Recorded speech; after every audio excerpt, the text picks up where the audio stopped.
How to download Adobe Premiere Pro for free on PC or Mac.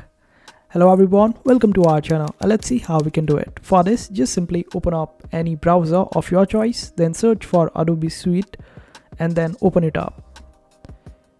And this is where it will take you. Now simply scroll down and over here you would be able to find this option of Adobe Premiere Pro. Simply click on this option of free trial and then open it up.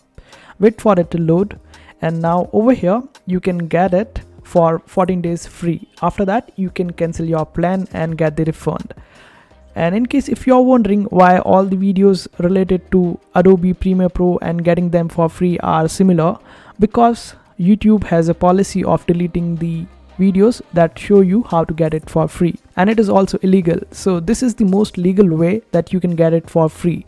I hope this video was helpful. Make sure to hit that like button and also subscribe to our channel for more helpful videos.